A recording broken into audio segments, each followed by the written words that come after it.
Once again, America watches its ramparts. Come what may, the guns are manned, the battle wagons wait, the sky patrols are on the alert, and once again, fighting men stand ready to carry on America's oldest military tradition, to attack the forces that threaten us. With all the men and all the equipment, we can hurl against them.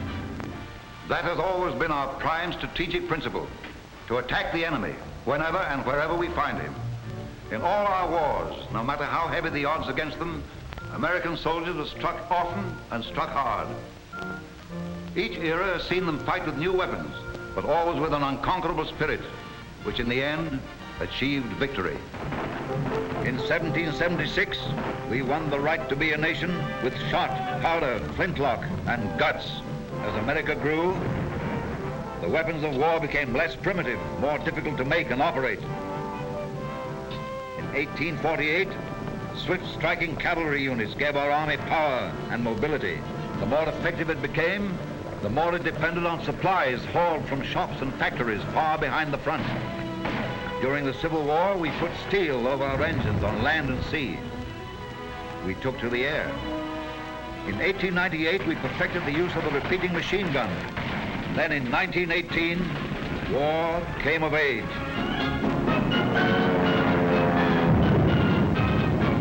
Today, the American soldier is part of a vast, complex organization composed of many arms. The infantry, the cavalry, field artillery, coast artillery, Air Corps, engineers, signal corps, armored force, and many services. This is your army, Uncle Sam's fist. Swinging that fist with pile-driving force is the arm behind the army, Uncle Sam's muscle. American industry. Responsible for mobilizing its vast resources for the needs of the army are Under Secretary of War Robert Patterson and Lieutenant General Brian B. Somerville, Chief of the Service of Supply. Behind the desks, behind the drawing boards, behind the benches, on the assembly lines, American industry is making the greatest production effort in history to supply our army with ever-increasing quantities of the weapons of war. Soldier for soldier, our fighting men can match anything the Axis sends against them. And worker for worker, American industry is determined to meet the Axis challenge in the production plants. Management and labor alike stand solidly behind us. They know their stake in this conflict. They know the grim fate of free enterprise and free labor in the path of Axis conquest. Vienna. The world-famous workers' tenements. Symbol of Nazi-inspired dissension between Austrian working men and Austrian industrialists. Soon after,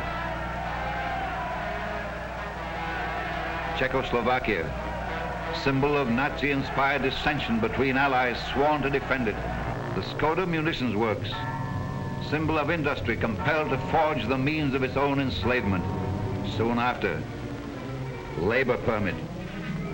The Nazis exercise complete control over who works and who starves. Labor restrictions.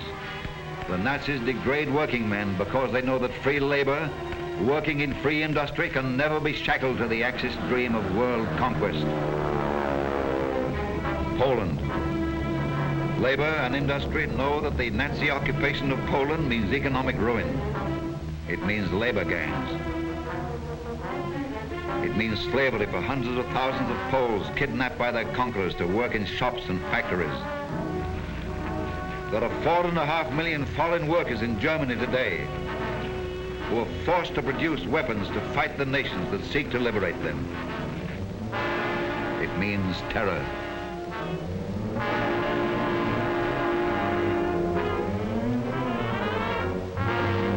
Starvation. Justice. Nazi justice. Holland.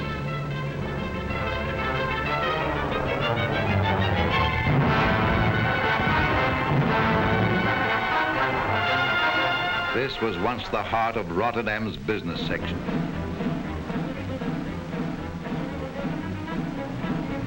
France. While German tanks thundered across its fields, much of French industry lay idle, unaware of the mortal danger to its institutions if the French army fell. The railroad car at Compiègne, negotiations for surrender. Negotiations which might never have taken place if France had been united and prepared. Now French industry works for the Axis.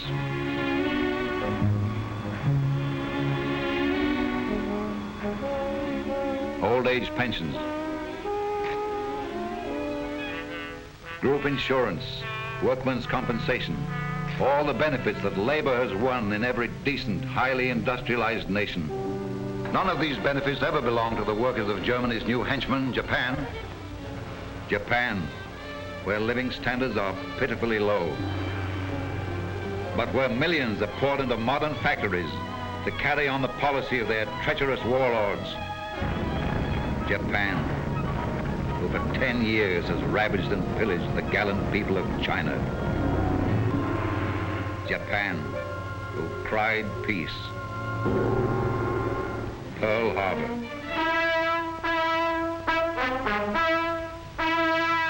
The brunt of the cowardly blow struck at Pearl Harbor was borne by the Army and Navy.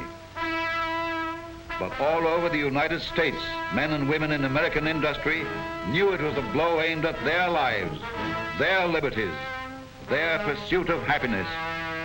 They accepted the challenge. They are tackling the biggest job in history to outproduce the Axis. Can they? Economists say the natural resources of the United Nations are greater, but the capacity of the Axis to turn what resources they have into weapons of war is tremendous. They have the mighty Krupp munitions works. We have Birmingham. They have Skoda. We have Delaware. They have factories like this in occupied France. England has Vickers. They seized the steel mills of Luxembourg. We have Pittsburgh. They have great factories to turn out Heintels, Messerschmitts, Dorniers. We turn out flying fortresses, P-38s, P-40s, Aerocobras, Tomahawks, many others. Romanian oil drives their planes and tanks.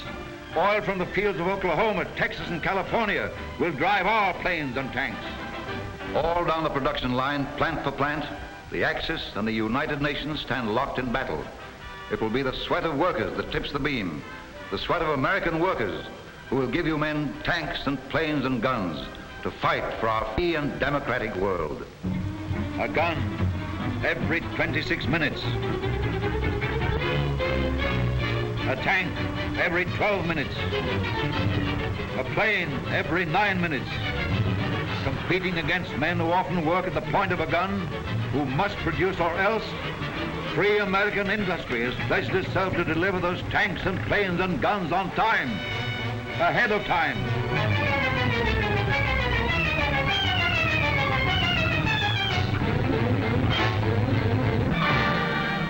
This war is industry's war. It is labor's war. They realize that defeat means the unconditional and permanent surrender of all they are or hope to be. No sacrifice now will be too great for them, because sacrifice now will ensure final victory, ours and theirs. When we win, they win. A telegram from the Army, a message from the fight to the factory. 7 dive bombers escorted by fighter planes swarmed down an enemy fleet and seriously damaged Jap cruiser. Credit for this operation must be shared by you men and women who made these planes. Signed, Lovett, Assistant Secretary of War for Air. Large Japanese convoy escorted by Jap destroyers hurled back by American-made big guns. Their power and deadly accuracy are a testimonial to the skill and effort of you workers. Congratulations. Signed, Stimson, Secretary of War. Performance of American 28-ton tanks enthusiastically cheered by our allies. Keep up the good work. Signed, Patterson, Under Secretary of War. Wherever American soldiers fight, the arm behind the Army fights with them. We will win our battles on the firing line because they will win their battles on the production line. They're fighting beside us now. Together, we will smash ahead to victory.